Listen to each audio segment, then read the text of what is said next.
Okay, welcome back to part 2 of our session. We are, well, I am Get Off McCloud. I'm your dungeon master for the evening. This is the lovely group of the Embers of the Last War, playing the Adventures League Eberron module of the same name. We are currently on Adventure 2, the Boromar Ball. However, this session has absolutely nothing to do with that adventure. They wanted to go to a magical convention, and I said, bet, hold my beer. And here we are. But this is D&D 5e, although there probably will be a very minimum of dice rolling today. Once again, thank you very much to Sparkles, Mandy, and the lovely folks over at RPGsidebar.com for giving us the platform to play on and all of the lovely accoutrements that come with playing on Fantasy Grounds and the books that you procure for us and all the good things. So without further ado, let's get right back into it. If I can find their music. Okay. I did turn it down a skosh too. So, leaving the Ondair Spire, you exit underneath the banner that is looking like an archway, and you hear once again the mutterings and murmurs of the street around you as the cobblestones hit your feet, and you can once again see the smell the sense of the cooking food. The place is very, very populated with sightseers and event goers. Children run around oohing and awing at the various exhibits, and of course hands are full of food of all manner that you also have taken part of. As you walk out, Sybil, you hear a ka-chunk, thunk, ka-chunk, thunk, ka-chunk, thunk, ka-chunk, thunk, and you look over to the Braelish Spire, and inside you can just make out a gentleman holding a crossbow and shooting four bolts, 1, 2, 3, 4, in turn, not stopping to reload at all. I don't want to limit the magic user's view of the other amazing towers, but my little tiny fingers are itching to get my paws on that crossbow. So I'm going to go that way, if that's okay with everyone else. I do not mind going by myself. I need to shoot it. If you were ever going to we split will the have party, time to see everything. Today's the day you could split the party. Yes. I'm like, there's so many cool things that I know that you guys want to look at. Self-loading crossbow. We're moving kind of quick. We can get to everything, right? I think well, yeah. so. I'll probably I just want to see everything. stay here for a bit. I'm going to start walking towards that way. Also, it looks like the skewers are on the way, so I'm going to grab a couple more of those while we're passing. I just kind of start like skipping. You definitely see Spoon walking by and pushing the cart and handing skewers off to those passersby that reach out for one and back for another, are we? Oh, you know it. Or more than one. Grab If I remember, you had 4 last time. Is that correct? You are quite the carnivore, aren't you? Yeah, well, I used to travel with someone that like seasoned all of his food with everything that we killed and then ate it, and I just kind of tried everything that he made, and it kind of rubbed off. Oh, that's fair. I will never shame another gastronome ever. Here you are, 4 more skewers. Enjoy. I'll try one of those too. Ah, one for you, sir. Oh, that hair of yours is beautiful. My sister has hair thank the you. same color. Is she single? Are you a halfling? I'm fooling where it counts. Flush, just grab your skewer and leave, please. I only I'm merely walking asked off. because the shock of red hair is very common amongst the halfling race. Maybe your grandfather or your grandmother might have been a halfling. Never know. Perhaps. Is she single? She's 7. Oh. That's a case, So Celestros. if you'd like to procure, Turn around and I go answer behind him and I shove him forward. 12 years. She might be looking for a suitor at that time if you're still single, but that you might be a very sorry case in 12 years of being single by then. Yeah, I'll go ahead and pass on that. But you won't pass on this, and he hands you another skewer. I'll take it. Oh my god. I snag one as I walk by too, just giggling under my breath. Never flirt with me. I will hurt you. I'm just like, that's the case. There was a Bard's Guide play that learned that lesson very quickly. Yeah, that's true. Do you know where one might find goods to get you high?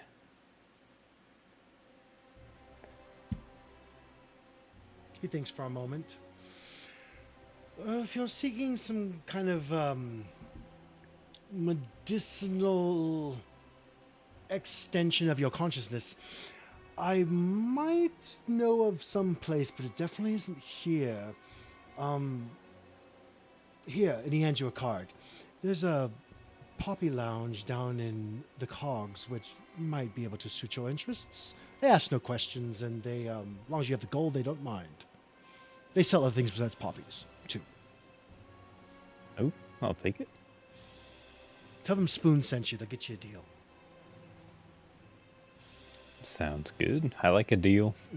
Most people do, and to be fair, the munchies are a chef's best friend. Indeed. And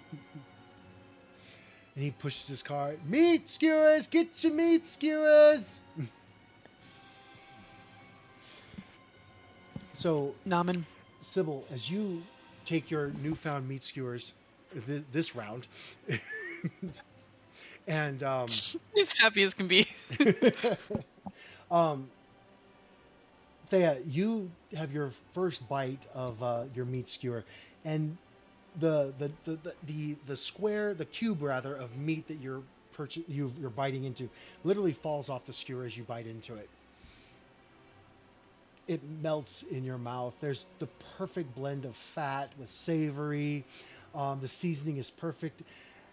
The smell of the motor oil is it somehow accents the taste. You are. I look at her and I go, This is pretty good. You weren't lying. You were I not take lying. a whole other chunk and just, I know. It's fucking delicious. Probably gonna eat way too many, but Do you think I would get more enjoyment out of it if I ate it the way that you do? yes, absolutely. I rip off a Glad I took big, like, honking bite of it. Hork! I just go. Does It's this great, make it right? taste better? Somehow yeah, the aerating chewing of your open mouth, it's very not proper. Very, your inner sensibilities are screaming at you that you're breaking etiquette, and your mother would probably be very disappointed in you, which makes it almost taste better. And Oh, it the is sweet taste actually- of rebellion. That's right. I find that It's most just players more that play elves are like, green. I don't want to be the elfy elfness. I want to be different. Fair. Stuffy.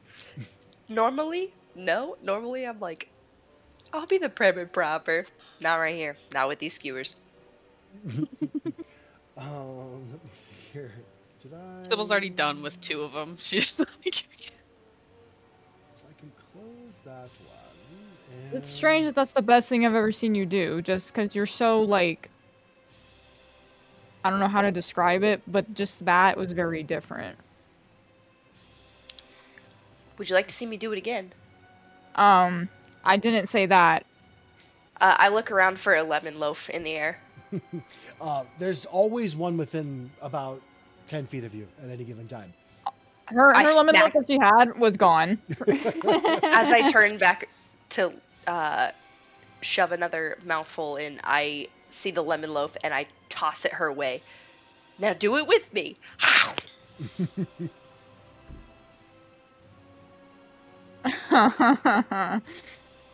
Oh, You I see, cannot like, open my as mouth. she like takes this big bite and she's just,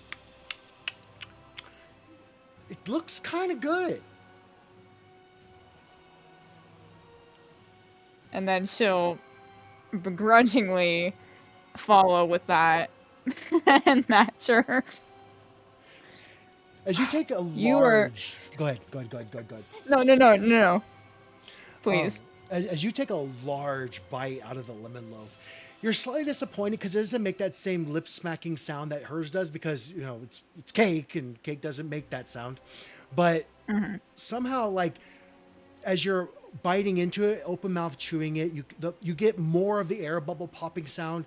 After a couple chews, you feel your ears pop, and all of the sinus pressure that keeps you locked up inside is released, and your mouth explodes with lemon flavoring. Anyone who's ever had a sinus infection and has that moment where it breaks, it's drugs. It feels real nice. It's like like tingles all throughout your whole head. Mhm. I don't think I got the same effect as you, but something just happened. I look up at Vi. You're having fun, aren't you? That is not what I said. She's having fun. I look That's at her them. version. She's having fun. Well, make a I'm gonna performance walk check. over.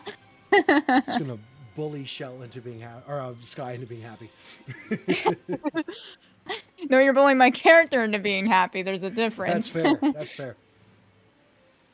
Oh wait, not persuasion. That is No. Really, wrong. we will get her to smile Fucking performance. or to have fun. Admit she's having fun. Yeah, that's a fail as well. DC 12, so that's a fail. And you feel yourself. What the fuck is that? Giddy? You feel giddy, like a schoolgirl. I'm not gonna laugh like one, but That's the next performance check. let's just go to the next. Sybil, you want to see the crossbows? Let's go there, and so that way we have time to see everything. We can't spend all our time eating the food, unfortunately. Why not? I would like to separate. Okay, where are you going? I am going to the Seer Spire Seer Spire. because I am curious about the bread of remembrance. Okay, so you are. Oh, so am I actually. I would like to go with her. All right, so you two, It's bread. you two section off and head towards the Seer Spire. I will pick up with you in a minute. Sybil, you are making your way to the Braylon Spire. The Braylon Spire. I have an image of it? It also looks like they have more skewers, unless that's where I've been getting my skewers, because then I would get more to try out all of them. There's only Spoon and his culinary group make the skewers. They are part of the Braylish house, though. They just are the Braylish culinary outfit, because culinary school takes all kinds. And if you ever have a chance to go to a restaurant attached to a culinary school, please do. It's really good. Ooh, I went to culinary school. That sounds- And we worked in, all of our goods went to the restaurant. It was amazing. that's Let's see. So, Sybil, as you make your way across the cobblestone courtyard into the Braylish Spire, you cross a massive soot-stained iron paper mache sky bridge. It's literally just a little, like a miniature golf bridge, you know. Sturdy, like, you know, it supports weight. You approach the Braylon Spire. The transformation is visceral. You aren't entering a cathedral or a gallery. You're entering a factory floor that's been dressed up for a party. The air here is thick with the smell of hot oil, ozone, and wood smoke. Unlike the other spires, there is no background music. Instead, there is I'm not turning the music off. You deal with it. Unlike other spires, there is no background music. Instead, there is a rhythmic clack, whir, hiss of 100 different clockwork mechanisms and the boisterous shouting of students trying to outsell one another. The booths here are sturdy, built from dark Sharn oak and reinforced with brass plating. Banners of scarlet and gold, the colors of Brayland, hang slightly crooked from the rafters, often singed at the edges from minor laboratory accidents. Above the centerpiece of the spire, a massive revolving clockwork gear system hangs from the ceiling, slowly turning to power a network of brass pipes that snake along the floor to every booth. You can see a sign next to it, pneumatic power grid. And every few seconds, a burst of steam vents from a valve with a loud whoosh, making the floor vibrate beneath your boots. To your left, you see a group of students in grease-stained aprons demonstrating the automated alchemical umbrella. They are repeatedly throwing buckets of dirty wash water at a mannequin, and every time the water gets close, a brass ring atop the mannequin's head spins wildly, projecting a shimmering dome-shaped force field that deflects the liquid, usually onto the shoes of passing on Darien tourists. To your right, you see another sign, Meldmaster's Multi-Tool.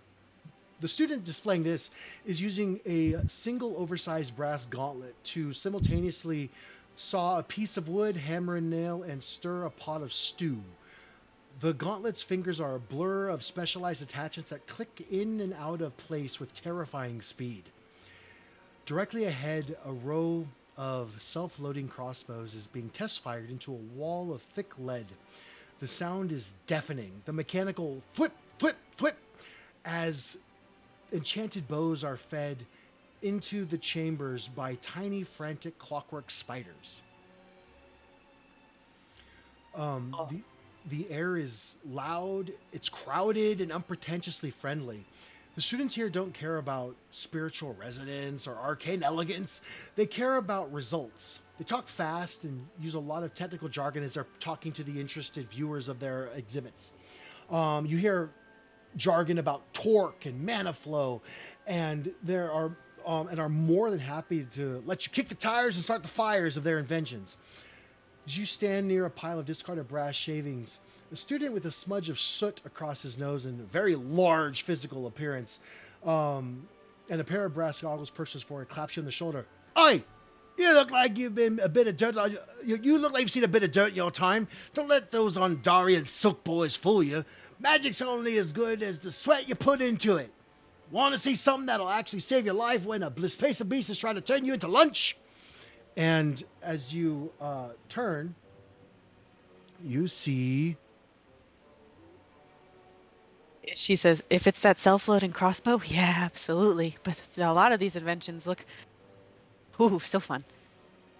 You see Her eyes are like this big. You know when cats, like, their pupils get really big when they see things that they really like? She's literally like, at all the inventions. Mm-hmm. Name's Grease Monkey. What's your name? Sybil! I reach my hand up, so because he's probably, like, huge. Well, my real name's Garrick, but everybody calls me Grease Monkey. Sybil, pleasure to meet your acquaintance, ma'am. Definitely. Since you're standing here, let me give you the grand tour of the Braylon Spire. And as he says that, all the other students kind of give a cheer and wave their a fist into the air. And he kind of like very friendly grabs you around your shoulders and picks you up and puts you on his shoulder. All right. Come on, we're gonna take it. I'm gonna show you the whole place. She kind of like, when he grabs her, she kind of like, okay. This is better up here, anyways. Grease Monkey is 7 feet tall. You're very high. Probably easier on your neck. He just walks by. He goes, "This exhibit here. This is the Sootwalker's boots. You see, heavy leather boots with thick rubber soles and brass buckles on them. This allows you to step across really rough terrain, a difficult kind that makes you take a little longer to be careful. And then once per day, at least is what they tell me anyway, you can stomp and cast Thunderwave as a spell." Interesting. Kind of a loud. I'm more of a sneaky type. Thunderwave's a kind of a loud spell, but could be convenient for Vi. Is Vi? Oh, she's gone. Oh, well. I'm here with you. I'll have to tell her. Oh, hey, Celestros. Is Thea Hello. still here, or did she go to the Bread of Remembrance? Oh, I didn't as even well? see you there. How you doing? I'm with you. Oh, there's two of you. All right. Well, I'm sorry I didn't. Once again, name's Grease Monkey. How you doing? He sticks out a hand to shake your hand. And if you were to shake your hand, so Thea, his whole hand goes around your entire hand. Gives you a very. Oh wait, gotta be careful. Shakes it very slowly, looking at you in the eye. That is so sweet. Very nice. It's very kind. That was very gentle. Good job. You, Carrot Top. What's your name? I am Celestros. Ah, Celestros. What a great name that is. Better than Grease Monkey anyway. But hey, they call us what they call us. How you doing? He sticks out his hand to shake your hand. Good, how are you? Do you shake his hand? Yes. He's a little rougher with you being a male, and he gives it a vigorous shake, and you find yourself like your ears are kind of like jarring as you're kind of like, there we go. And he smacks you on the back. You step forward a minute.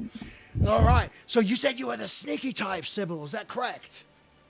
Yes, definitely more on the silent side, the not wanting to be found.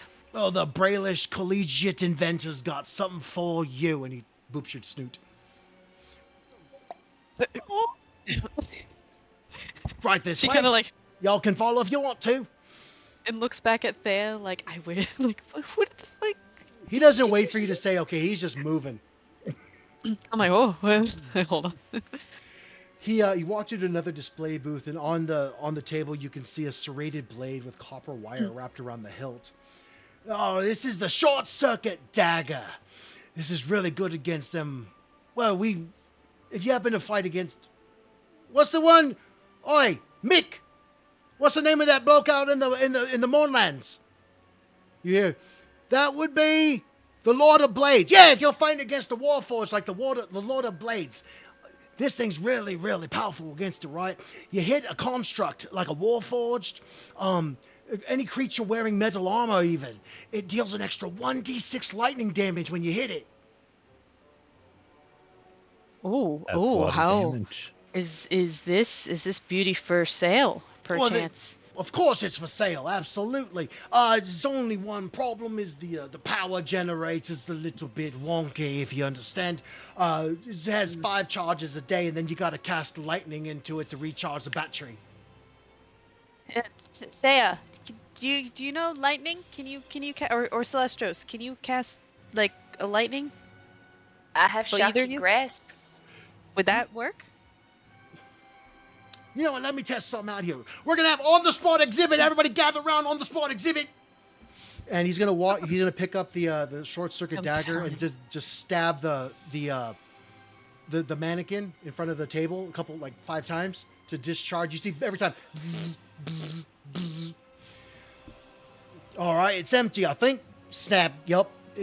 As he's stabbing, Sybil, you can feel the force of his blows. Like you're almost jarred from his shoulder every time he connects with the mannequin. All right, it's empty. Go ahead and what's the spell you cast there, dear? Shocking grasp? Shocking grasp. All right, it's electricity spell, yeah. Lightning. I would think so.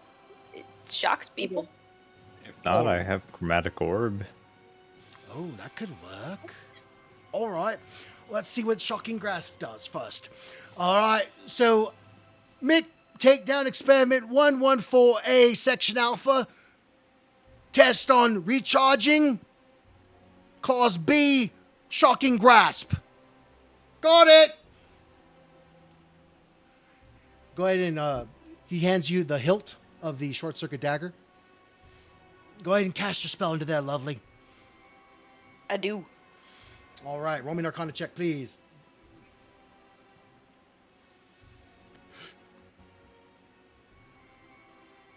Myself too excited. How much would this dagger like this cost me? Oh, this one? It's a steal. It's a right steal. 250 gold. Not much. I have 42 and 1 platinum. Oh, that's a little bit less, dear, but we are in business for a while. School semester's just started. Summer break's a long way away. You come back and see us and you have the gold. Thea, as you cast Shocking Grasp into the the short circuit dagger. Okay, lovely. Go up to the mannequin, give it a quick stab, and click the little toggle button on the thumb piece. Me or Sybil? You. Or Oh. whoever wants to, really. It doesn't really matter who does it. Actually, I you know hand it what? to Sybil. Would be better. Yeah, you have her do it because you cast the spell, so it would show that it doesn't matter who hits it. It's just your magic's in stasis. Sybil's excited and takes it and jumps down. And is there like a dummy to Yeah, like hit? there's a straw dummy that has like funnily enough, it has Ondarian tabard on the front of it. Ooh. So I'm it's gonna blue and gold. just for the fun of it, I'm gonna kind of like sneak up and like kind of like try to do like a sneak attack to make it like quick and like with the dagger. Go ahead Just and showing off. roll me. Do you have a dagger in your inventory or in your action tab? I think I do. Let me go to my actions tab real quick. I do. All right, roll me an attack with your dagger.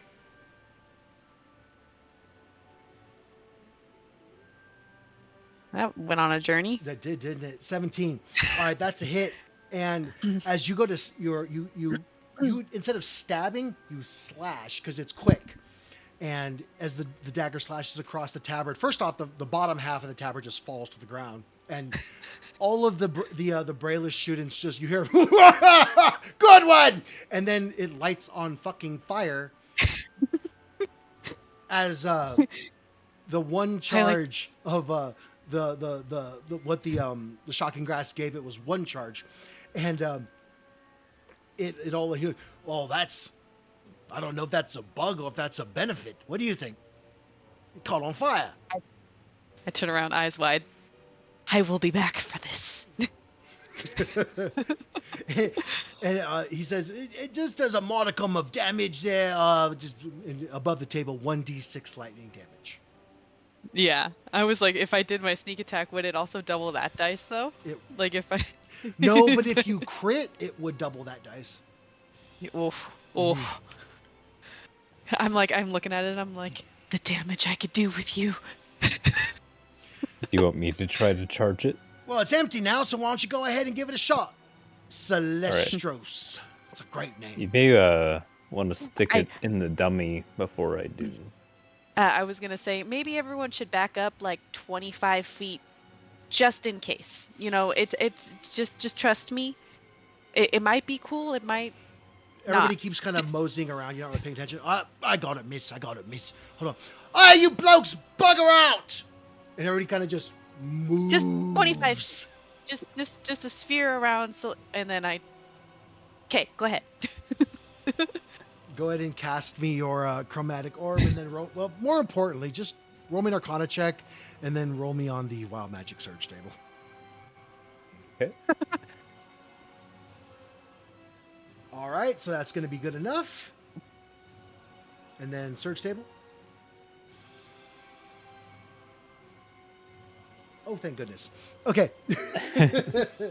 So you manifest this 1-foot orb in your hand that crackles with lightning, and as you push it into the short circuit dagger, you see the batteries kind of like flash with this bluish electrical light, and then you see of the 5 bars that are on it, 2 of them fill up. After that happens, you hear a and then the whole area is suffused in butterflies and flower petals in the air for 10 feet around you. And you hear Grease Monkey look to you. Oh, that's right. Pretty, isn't it? Did he have to do that, or is that just something that he likes to add in for flair? I'm actually not really sure how the magic fully works, but anytime he casts a spell or something random happens, sometimes it's pretty and butterflies and nice and sweet. Sometimes you fireball your friends. And I walk off and I go to grab the dagger from him. As you hop off, he walks over to Celestros and he picks him up and gives him a hug. It's nice to notice somebody else breaks things on occasion. Sometimes I build things and they work, and sometimes I build things and they explode in my face. Yeah, it's rough out there, isn't it? Sometimes the muses of creation is so wicked. But we're going to persevere, ain't that right, Celestros? That's right. Damn the consequences. We must be innovative. I like you, Grease Monkey. Oh, I like Can I you swing too, it again? Sybil. And his fist is yeah, it's a lot bigger than your fist. But he's very wait for it. It's it right there on the noggin. There you go. All right, I so, look at Celestial and I'm like, I think this charged it twice. let me see this very, very technical evaluation we must look at here. This is all for science. Oi, Mick! Section Clause B. What was the spell called? Chromatic orb. Is Section Clause B chromatic orb? No, I don't know how to spell it. Spell it phonetically. We'll figure it out later. Get one of those Ondarian assholes to tell us how to spell it. I wander over there to tell them how to spell it. Was it C-R-R-R? C-H-R-O-M.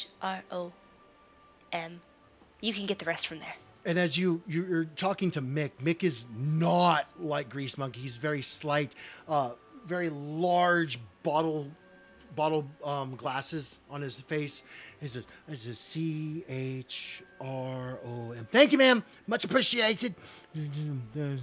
Right. No, Grease Monkey, we're sorted. Well, that's good. Don't want to ask those Ondarian buggers for nothing.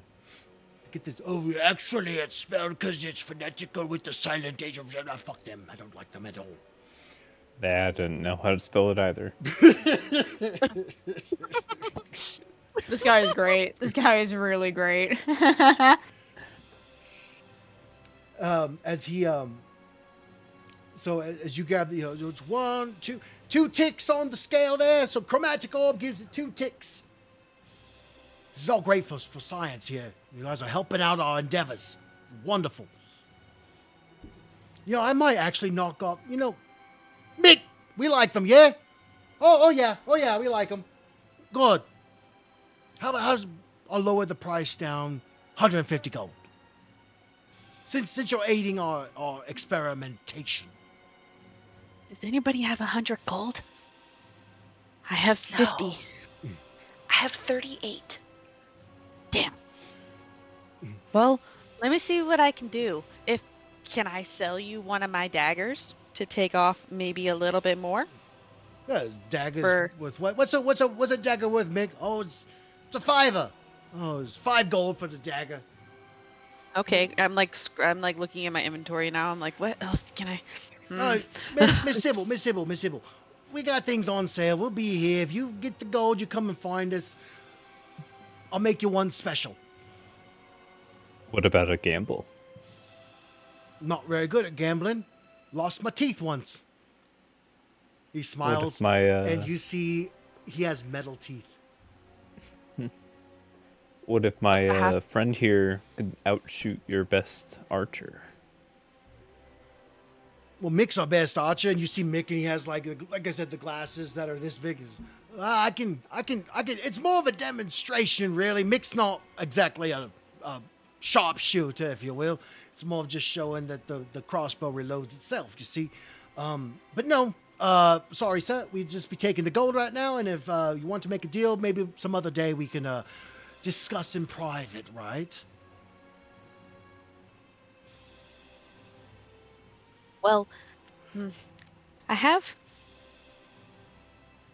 this thing. I'm not really sure how much it's worth. It is pretty useful to me, but I really want this dagger. And I pull out. Come back for it. No, but I want it now. You are so impulsive. I know. I'm a cat. What do you expect? Well, I don't know if this is going to take off much because I can put a half pound of tobacco into this, 2 daggers, and then this. This is a figurine of wondrous power. It is a little tiny crow. You see this crow, and if you whisper a special word into said crow, you can give it a message and a task, and it'll take said message and task to, or hopefully, where you need to go if you give it enough detail, and then it'll come back to you, and then turn back into this little tiny statue. Roll me 2 D100s, please.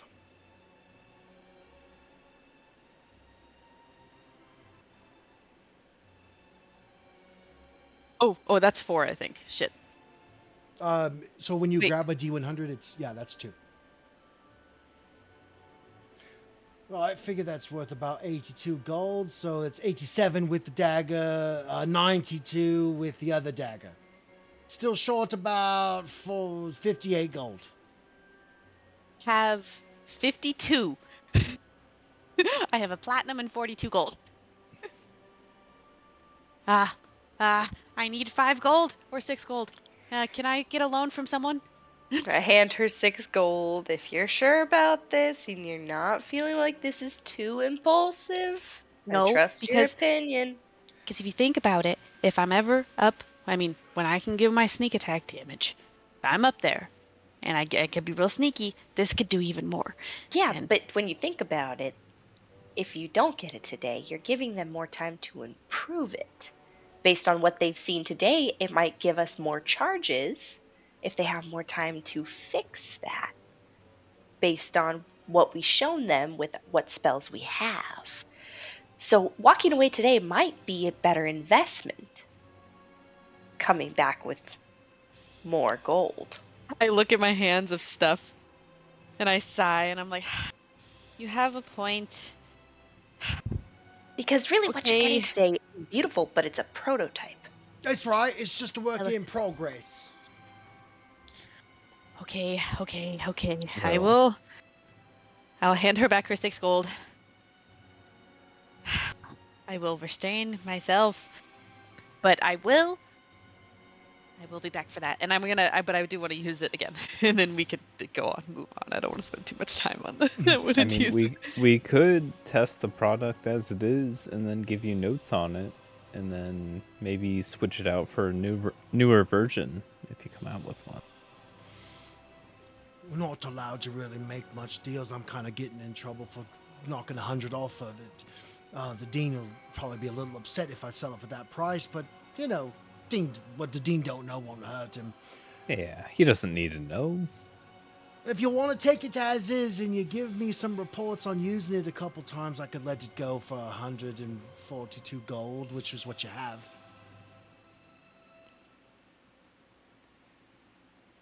I think I'm gonna listen to my friend Thea here. She's never steered me wrong, and I am kind of impulsive. She's correct, so I will Well, come back for it. He But is if- giving you a deal on giving you a new one after you bring back notes. So that changes things. Yeah, and I mean, like, we're gonna probably be running a couple jobs. We're probably gonna make some money. Jobs sound like field experimentation. We haven't gotten the field yet, have we, Mick? Nope, not yet. Yeah, I kind of want it. You don't think this is too impulsive now? I think with the added benefit of you taking some notes and bringing it back to them and them giving you an upgraded product, I think this is a good investment.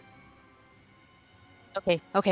I get out my gold and my 1 platinum piece and my figurine again and the dagger, and I'm like, you have a deal. He puts his big hand underneath yours and you just dump everything and he takes it all in. Right, we have a deal. There you go, 1 short circuit dagger. You should be proud, Missy. You've just financed Mick's entire last semester of education. Oh, you're very welcome, Mick. Well, thank you, Miss. I really appreciate it. I was kind of worried, a little skint on the funds in my family, but now we're gonna be just fine. Oh, I can finally get that little bit of oomph in my college funds, as it were, and I'll be a big inventor someday. Me and Grease Monkey here, we're a team. That's right, Mick. One hell of a team.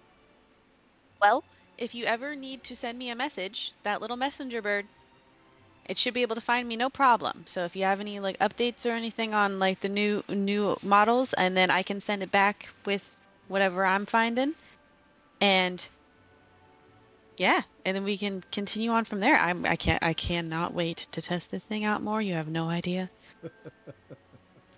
You will send me a note about that after session so I can add that to your inventory. I will. I'm so excited. Just finishing out the tour here, and then we'll let you go on your merry way, seeing as how you've helped us out in our endeavors. Really appreciate it. Once again, Miss Sybil and Miss Thea and Mr. Celestios, thank you so much for your endeavors and using your spells for testing different ways to charge this this dagger. When you submit your notes, Miss Sybil, would you please let us know if you'd like us to work on the damage or the ability to charge it? We can do one or the other. Will, I absolutely will. Thank you again for the deal, and I will make sure I write down everything that I test about it. Well, if you all Thea, can I borrow some paper? Still ain't got nothing. She's right. got daggers and ways to kill people. Ball bearings. One last stop on the grand tour. We have the emergency glider cloak. You see a heavy canvas cloak with wooden struts along the hem. All right, this is a lovely piece of emergency kit here. If you fall more than 10 feet, the cloak snaps open and you descend 60 feet per round, taking no fall damage if you take a spill. Sometimes it deploys if you just sneeze too hard, but you just tuck in the ends there and you're good to go. Kind of a poor man's feather fall spell, if you get my drift. Also, sometimes all the time has the added benefit of moving 5 feet forward for every 10 feet you fall. Hey, Celestros, that'd be really good for you next time you want to try and jump off into the cogs. I mean, I do know how to fly, so that would be useful. Sure you do, bud. Well, this concludes the tour. If you don't want to purchase the cloak, it's 150 gold. Still in the testing phase. I probably wouldn't try to jump off anything too high with it, at least not at this stage. But by the time the semester ends, I feel that let's see, who does it? Steven will have the testing done on it, and it'll be able to be at least certified up to 300 feet. For 150 gold, not a bad price. But anyways, this is the end of the tour. Once again, my name's Garrick, or Grease Monkey if you like. If it breaks, I can fix it. If it doesn't break, it wasn't Brailish made. Now, y'all have a good rest of your symposium. Thank you for stopping by the Brailish Spire. Much, and I can't wait to try out this dagger. It's gonna be so fun. the automatic crossbow is like completely forgotten, and she's just looking at this dagger that's got 2 charges in it, going, "What can I do with you?" Can I try to put another charge in it real quick? Roll an Arcana check. As you grab it and try to cast Shocking Grasp into it again. And it's So and it that one just does not work. You shocking grasp. You don't see the one of the 5 bars illuminate at all. Oh man, I'll So try it's later. okay. Lex, for your notes, I write that down. if it's a lightning bolt spell, it just works and does 5 charges. If it is anything else besides that, it's a DC 15 Arcana check. Lightning bolt, 5 charges. Mm-hmm. And then Everything else. And then so cantrips will give it 1 charge, and then it goes up from there per level of spell. So like a level 1 spell with as lightning is 2 charges, so on and so forth. DC. You make Perfect. you make your way back out onto the cobblestone path, and then we are going to pick up with Turi and Vi, because I'm not going to say that name over and over and over again, who are making their way towards the Seer Spire while this is all going on. As we're walking to the spire, I just talk to Vi and say, you know, I know you want to be serious sometimes. But All the you're time. So pretty when you smile. Legitimately. Like, I'm not trying to say some shit. You really look so pretty. Listen, I appreciate your words, and I know you're not the kind to really lie, at least not on purpose. It's just I'm not used to, at least not anymore, certain things. Like Like smiling? even that, yes. I want to give you a hug, but I know you don't like hugs. And I'm like, I appreciate your restraint. Listen, I have this no. and I bring out the weapon that she gave me. This is a good start. You can think of that as a hug. Because I I'm am glad. holding it. Yeah, that was really weird that none of y'all brought your weapons. I don't, and I bring my weapon everywhere, Tootie. Like, you know, I don't go anywhere without it. I basically sleep with it, too. Right. And like, me bringing my stuff? That's really weird. Listen, I just think I this forget place a is just lot. weird. And it's a weird, but it's strangely a good weird, and I just appreciate this, and it's very nice of you. I just like this whole like festival. This is amazing. I can't believe they did this. They don't have these things where you're from? I think about it and I'm like, I don't think so. I think the closest thing that we have is like, we have some festivals, but not like stuff that you can like try or at least eat for free. That seems crazy to me. As I will you say, that, out of all the... a levitating lemon cake just hits you in the face. Like just I'm like, oh, look at this. I will say, out of all these events that I've been to, and I've been to quite a few as I've worked some of these, this is probably the best one I've been at so far, and probably the first one I've been to as not a worker. Definitely is nice being a patron of such festival rather than having to work it. I'm sure that's probably a lot harder. I haven't really worked. Yeah. To be fair, I've never most of the really work is worked. just... Yeah, most of the work is just making sure people don't, like, wander off or die or anything. And most of the time, the threats aren't too severe, but some nights can be more tricky than others. I think you do a really great job, especially with Sybil. She tends to wander off. She's a handful. Maybe to some people, actually, maybe literally a handful. But, I'm sure with she's the good. amount of people that we have, and I look at like the variety of people that are in this thing, and I'm like, I'm sure she would actually be a handful for some people, and I giggle about it. So this place, I didn't think you'd be interested in this spire either. Why? I don't know. Just, I thought you'd want to tag along with the rest of the group and explore things with them. It looked fun. Obviously, you know, they're going to look, maybe it looks like a weapons thing, but, you know, I don't really use a lot of weapons, but this seemed like a really cool place to go to. I don't know. We should definitely, like, look at this. I agree. So, I excuse me. definitely agree. As you cross the bridge towards the Seer Spire, the noise of the convention doesn't fade. It more, I guess I would say, transforms. The smell of ozone and hot oil is replaced by the delicate, heartbreaking scent of crushed rose petals and old wine. The architecture here is the most beautiful in the university, but it feels like a mausoleum. The spire is draped in long flowing banners of purple and gold, the colors of the kingdom that no longer exists on any map.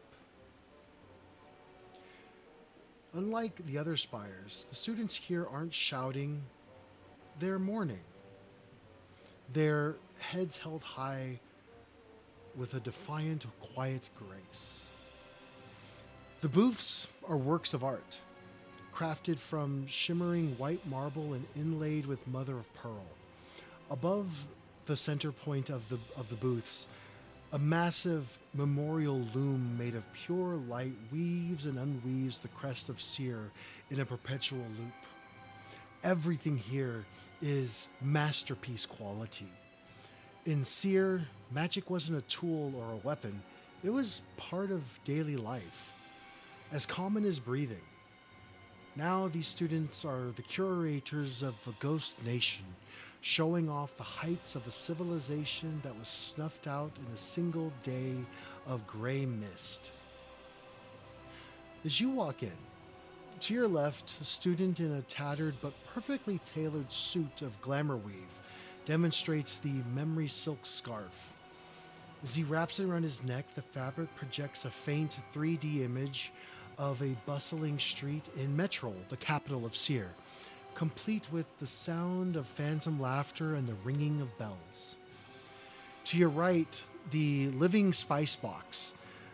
This small wooden chest doesn't just hold seasonings, it uses minor transmutation to make a simple piece of travel hardtack taste exactly like a home-cooked Syrian Sunday roast, complete with the warmth of a hearth fire.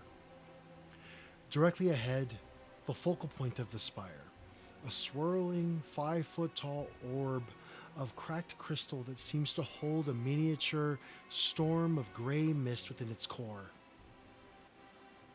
The air is thick with the great sadness, but also an incredibly stubborn pride. The students here are refugees, but they carry themselves like royalty in exile. They don't just sell items. You see them telling stories to passersby and offering handshakes and great gratitude for condolences for their loss. They want the passersby to know that Seer was the jewel of Galifar and that its light hasn't entirely gone out. As you stand before a display of delicate glass jewelry, a young woman with a silver circlet and eyes that look like they've seen the end of the world approaches you. Do not look upon this display with pity, traveler. Look at what we were. Look at what we are. The mist took our land, but it could not take our soul. Tell me, would you like to see a piece of the sun before it set?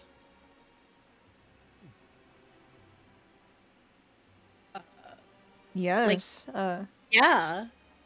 It's a piece of the sun. Oh, not quite literally. It was a analogy. It was a euphemism. Ah. Thought I would get to see a piece of the sun without hurting myself. Wouldn't that be great? Well, how do you do? My name is Ilara Irwinon. I am a student here at Morgrave University, a 4th year cultural preservation and advanced glamour student. What are your names? Well, I am Turi, and Pleasure. my friend here is Vi. I'm not sure what Vi's looking for in here, but it looked really interesting to me. Especially, and I was like, our friends have the map, but I saw on the map that you guys have Bread of Remembrance, and that sparked a curiosity in me that I haven't really known I was curious about. But a Bread of Remembrance, kind of curious if it would make us remember things of our own volition or of your volition. The Bread of Remembrance. Let me see here. I'm just plugging my note. Give me a second. I agree. That was also the thing that stood out most to me in the map. Also, the cloak, the Mournland Touch cloak. I agree with my companion here that this all just seems different from the rest of this event, and that's what I like the most. I think we can accommodate both of your requests, my ladies. And she gives a slight curtsy. She walks up to a table and she picks up a braided lavender loaf. She says to you, there is no trick to this bread. It doesn't float or glow. Instead, as you take a bite, the magic manifests in your mind. It tastes exactly like your favorite childhood meal, whatever that may be. I've been told that it is so deeply comforting that a single slice seems to wash away the physical weariness of travel in the gloom of the Shan mists. Please, take a loaf for yourself. I take a loaf. And then And I I start also picking take apart one. and eating it. But I take a loaf as well, but I wait for Turi to try this first. Of course, because if I die, it's all good. I'm still the cautious one. To your surprise, Turi, as you take a bite of the bread, you're expecting the taste of bread. What enters your mouth is a fare that used to adorn your mother's table quite often as when you were a child. It was a rustic salad of various Feywild vegetation, and the meat... It couldn't be, they don't exist here. The meat of a mystical Rakshasa, a magical tiger that's a very, very bad creature. Very hard to kill, but when they do kill, they eat it, thinking that the magic will be suffused into their own bodies and power their own arcane efforts. You also detect the hint of the dressing, which is it's a bit of oil and vinegar, but has a slightly fayish taste where you kind of forget everything but the food that you're eating.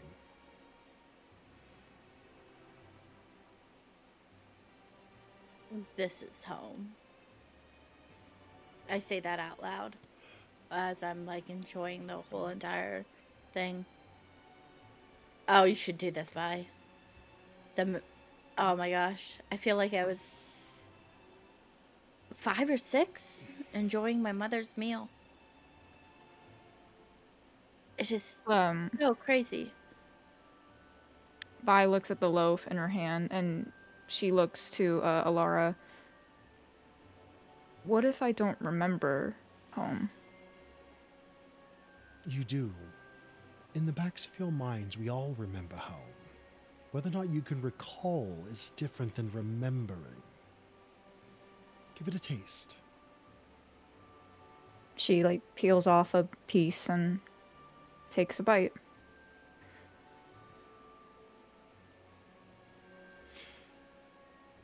You remember it was something you tasted only once in all of your years as a child. Birthday cake. Sweet vanilla birthday cake with a very lovely royal icing. And ice cream. Chocolate. Totally not supposed to be served together, but in this particular instance, you can't recall why, but it was the breaking of tradition that made it taste even sweeter. Somewhere, your heart aches for a memory you cannot grasp, but the flavors rekindle something inside your mind.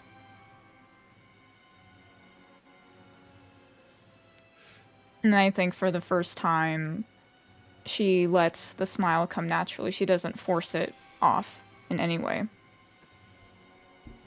And she closes her eyes, I think, as this is happening, and she takes a second to open them and just says, "How did it do that?" That is a good question, isn't it? And then I look at Alara and be like, what kind of magic is in this? It seems like magic.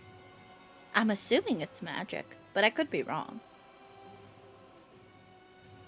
Those that make them bread of remembrance keep their secrets held close to their chest. But I know that it's not solely magic, but it's also the intertwining of the memory of the heart that is used as well. The bread will not spoil, and should you decide to take a piece every so often to remember, it will last as long as the bread does. Wait a minute, you said the bread doesn't spoil like ever? Never. Well, if you don't mind. And I stuff one little loaf into my bag and I'm like, when I get homesick. Because being away from home, and I am far, far from home, it's always good to be able to come back to your roots.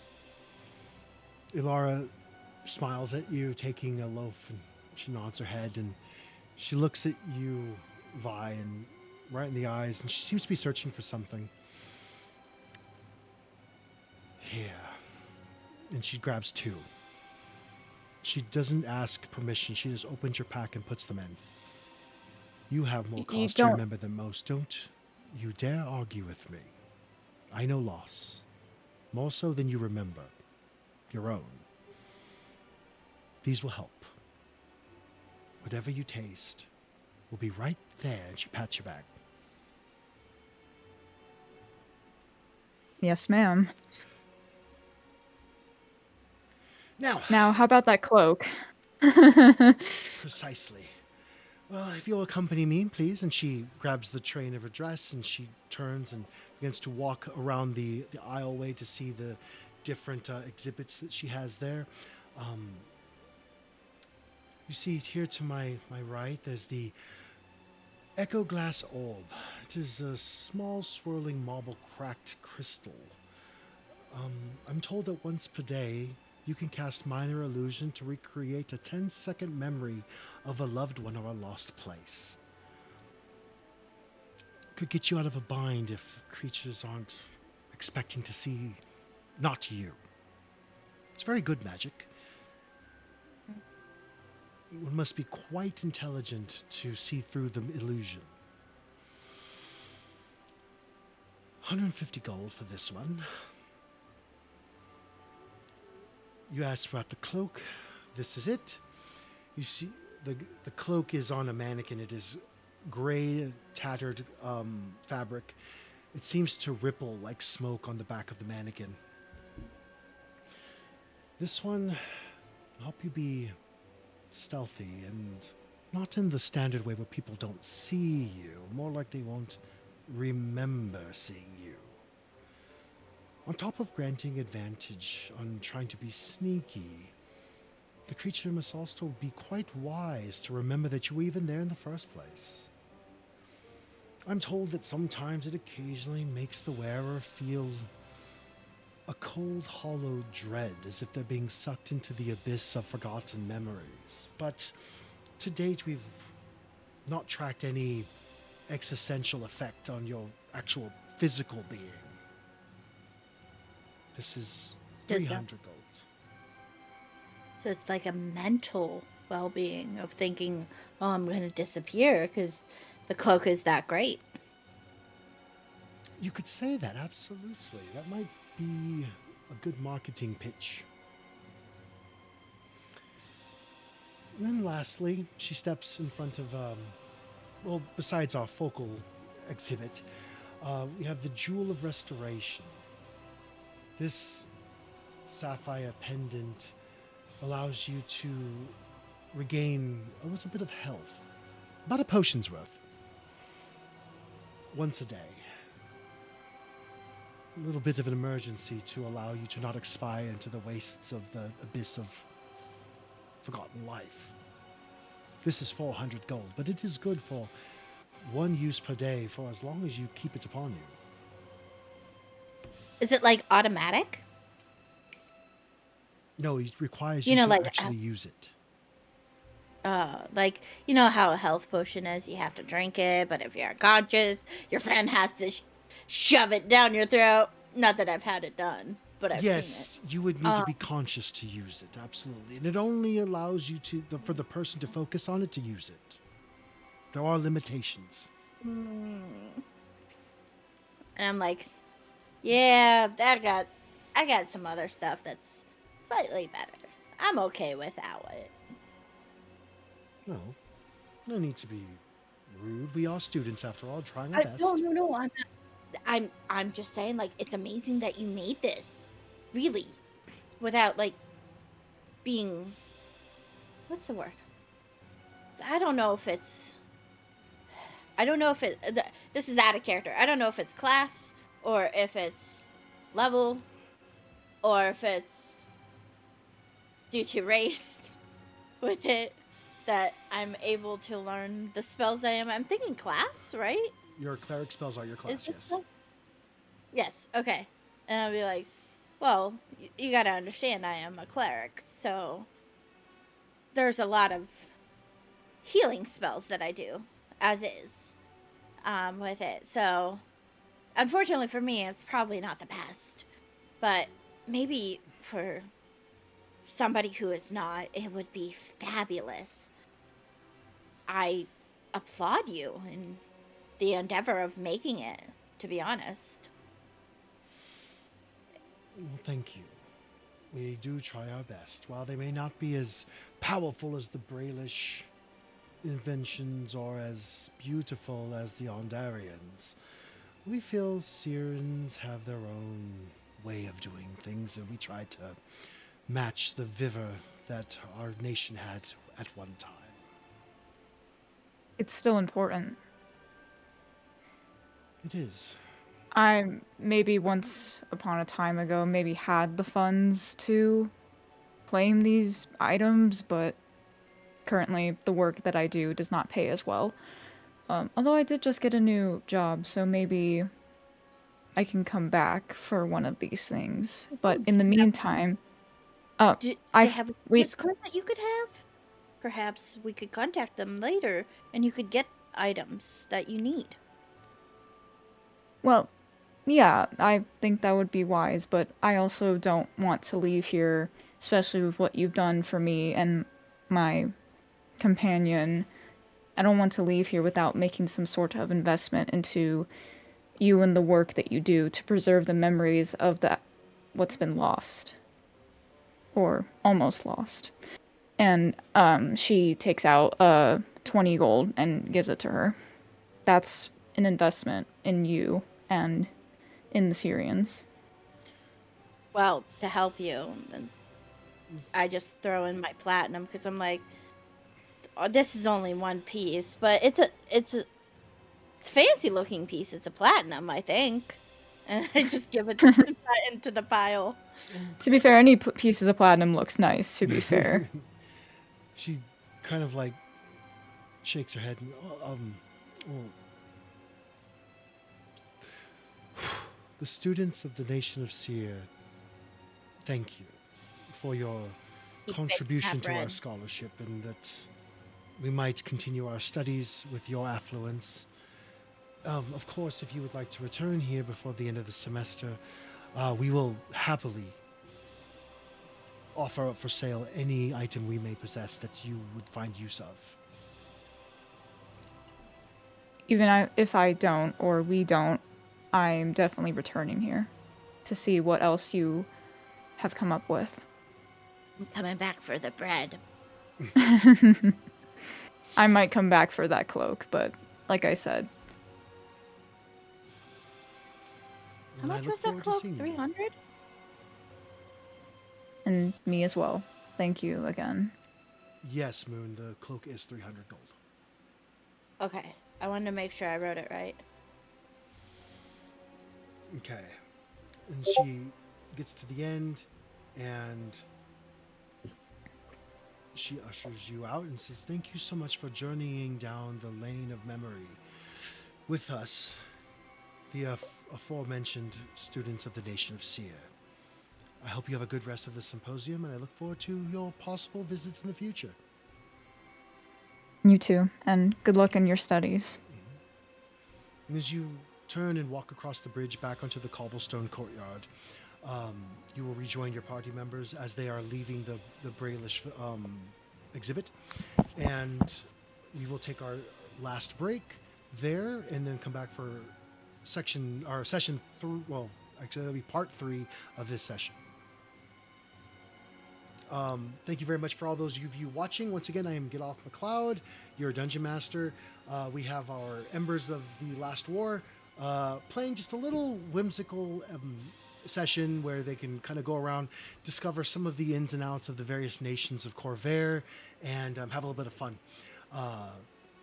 Catch us on our next episode for this session, and thank you very much to Sparkles Mandy and the lovely folks at RPGsidebar.com for putting all this together, and we'll catch you next time.